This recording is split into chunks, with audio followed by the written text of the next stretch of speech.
भानुमति के पिटारा में आपका स्वागत करती हुई मैं अर्चना झा आज आपको समझाने वाली हूँ रामधारी सिंह दिनकर की अभूतपूर्व रचना गीत अगीत। उससे पहले हम जान लेते हैं रामधारी सिंह दिनकर जी का जीवन परिचय बहुत संक्षिप्त रूप में। उनका जीवन कुछ इस प्रकार है। रामधारी सिंह दिनकर जी का जन्म 30 सितंबर 1908 को बिहार के मुंगेर जिले के सिमरिया गांव में हुआ। दिनकर जी सन 1952 में राज्यसभा के सदस्य मनोनीत किए गए। उनका निधन 1974 ईस्वी में हुआ। साहित्यिक परिचय कुछ इस प्रकार है। दिनकर जी की प्रमुख कृतियां हैं कुरुक्षेत्र, हुंकार, रश्मिरथी, परशुराम की प्रतीक्षा, उर्वशी, संस्कृति के 4 अध्याय। उनकी भाषा कुछ इस प्रकार है। दिनकर ओज के कवि माने जाते हैं, यानी वीर रस के कवि माने जाते हैं। इनकी भाषा अत्यंत प्रवाहपूर्ण और ओजस्वी और सरल है। साहित्यिक विशेषताएं इनकी है। दिनकर जी की सबसे बड़ी विशेषता है अपने देश और युग के सत्य के प्रति सजगता। दिनकर में विचार एवं संवेदना का सुंदर समन्वय दिखाई देता है। इनकी कुछ कृतियों में प्रेम और सौंदर्य का भी वर्णन है। इनके पुरस्कार कुछ इस प्रकार हैं। भारत सरकार ने इन्हें पद्म भूषण अलंकरण से अलंकृत किया था। इनको संस्कृति के 4 अध्याय पुस्तक पर साहित्य अकादमी पुरस्कार मिला था। कविता के संदर्भ में यदि मैं कुछ कहना चाहूँ तो वो इस प्रकार कह सकती हूँ। प्रस्तुत कविता गीत अगीत में प्रकृति के सौंदर्य के अतिरिक्त जीव जंतुओं के ममत्व, मानवीय राग और प्रेम भाव का भी जीवंत चित्रण है। कवि को नदी के बहाव में गीत का सृजन होता जान पड़ता है, तो शुक शुकी के कार्यकलापों में भी गीत सुनाई देता है।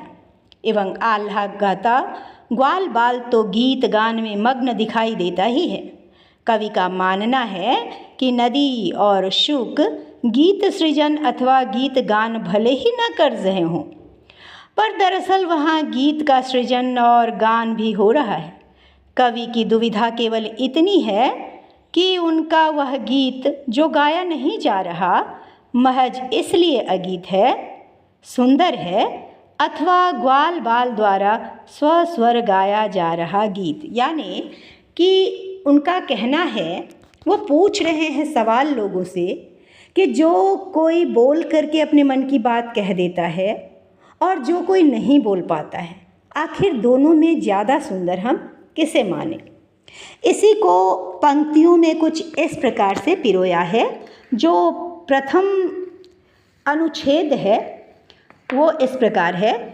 गीत अगीत कौन सुंदर है, गाकर गीत विरह के तटनी, वेगवती बहती जाती है, दिल हल्का कर लेने को उपलों से कुछ कहती जाती है।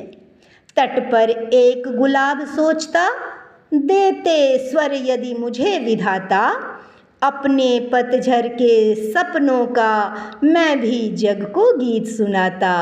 गा गा कर बह रही निर्झरी, पाटल मूक खड़ा तट पर है, गीत अगीत कौन सुंदर है। इसकी व्याख्या इस प्रकार कवि ने की है। कवि पाठक से प्रश्न करता है, हे पाठकों, तुम ही बताओ, गीत और अगीत जो गाया जा रहा है वो गीत है, जो नहीं गाया जा पा रहा वो अगीत है। अब सवाल ये है कि मन की व्यथा को, मन की बात को कह पाना और मन की बात को न कह पाना, अर्थात गीत और अगीत में से तुम किसे सुंदर मानते हो। नदी को देखो, वह वेगवती है, बहती ही रहती है। वह विरह के गीत गाती हुई निरंतर गति से बहती चली जाती है। वह अपने दुख का भार हल्का करने के लिए अपने किनारों को कल कल स्वर में कुछ कुछ कहती चली जाती है। इधर किनारे पर खड़ा हुआ गुलाब कुछ सोचता है, यदि भगवान ने मुझे भी स्वर दिया होता तो मैं सारे संसार को पतझड़ के दुख भरे दिनों की पीड़ा अवश्य सुनाता, परंतु अफसोस मेरी पीड़ा मन ही मन में रह जाती है। इस प्रकार नदी गा गा कर बहती चली जा रही है और गुलाब का फूल नदी के किनारे मौन भाव से खड़ा है। दोनों ही सुंदर हैं, परंतु बताइए दोनों में कौन अधिक सुंदर है? इस प्रकार ये प्रथम अनुच्छेद की व्याख्या हुई। अब दूसरे अनुच्छेद को देखते हैं। कवि दिनकर जी दूसरे अनुच्छेद में कहते हैं, बैठा शुक उस घनी डाल पर जो खोते पर छाया देती, पंख फुला नीचे खोते में शुकी बैठ अंडे है सेती। गाता शुक जब किरण बसंती, छूती अंग पर्ण से छनकर।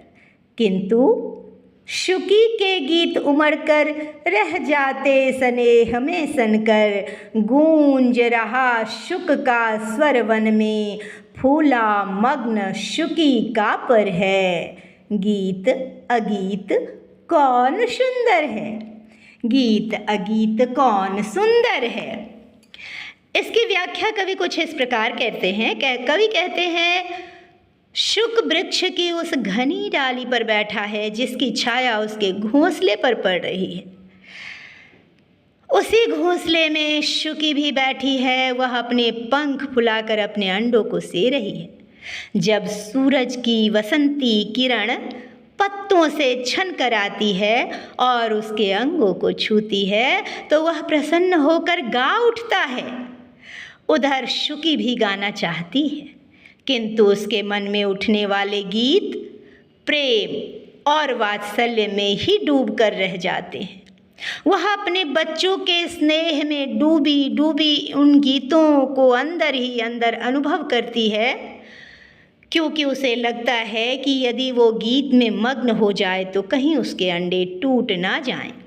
देखो, शुक का स्वर वन में चारों ओर गूंज रहा है, किंतु शुकी अपने पंखों को अंडों पर फुलाए हुए मग्न है, ध्यान मग्न है, तपस्वी की तरह।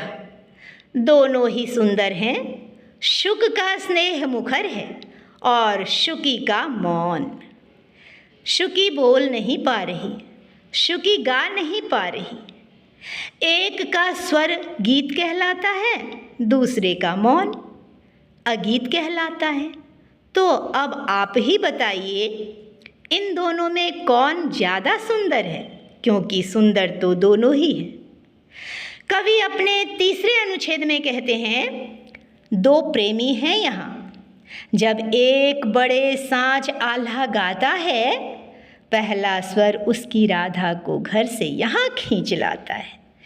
चोरी चोरी खड़ी नीम की छाया में छिपकर सुनती है, हुई न क्यों मैं कड़ी गीत की विधना यूं मन में गुनती है। वह गाता पर किसी वेग से फूल रहा, इसका अंतर है। गीत अगीत कौन सुंदर है? कवि इसकी व्याख्या करते हुए कहते हैं, दो प्रेमियों के प्रेम का अंतर तो देखिए। एक प्रेमी है जो साँझ होते ही आल्हा के रूप में अपने मन की व्यथा को गीत गाकर लोगों पर अपना भाव प्रदर्शित कर पाता है। जैसे ही उसके मुख से आल्हा का पहला स्वर फूटता है, वैसे ही उसकी प्रेमिका, उसकी राधा घर से वहाँ खींची चली आती है। वह नीम की छाया में छिपकर उसका मधुर गीत सुनती है, क्योंकि वह उस गीत में अपना स्वर नहीं मिला सकती। लोक लज्जावश वो चुप रह जाती है। गीत पर मुग्ध होकर वह सोचती है, हे विधाता, मैं इस मधुर गीत की पंक्ति ही क्यों न बन गई। काश मैं इसके मधुर गीत में खो जाती। देखो, प्रेमी गाता है और उसके गान को सुनकर उसकी प्रेमिका का हृदय नाच उठता है। एक का प्रेम प्रकट है तो दूसरी का मौन। एक गाया जाने के कारण गीत है तो दूसरा मौन होने के कारण अगीत। दोनों के मन में प्रेम उमड़ रहे हैं। एक अपने प्रेम को प्रकट कर पाता है गीत के माध्यम से और दूसरा मौन होकर उसे गुनती रह जाती है, सुनती रह जाती है। अब तुम ही बताओ, इन दोनों में कौन अधिक सुंदर है, गीत अथवा अगीत? इस प्रकार रामधारी सिंह की दिनकर जी की रचना गीत अगीत आज संपन्न हुआ। उम्मीद करती हूँ कि इनसे आपको बहुत कुछ सीखने को मिला होगा। अभ्यास कार्य मैं अगले वीडियो में बनाऊंगी, अन्यथा यह वीडियो बहुत लंबा हो जाएगा।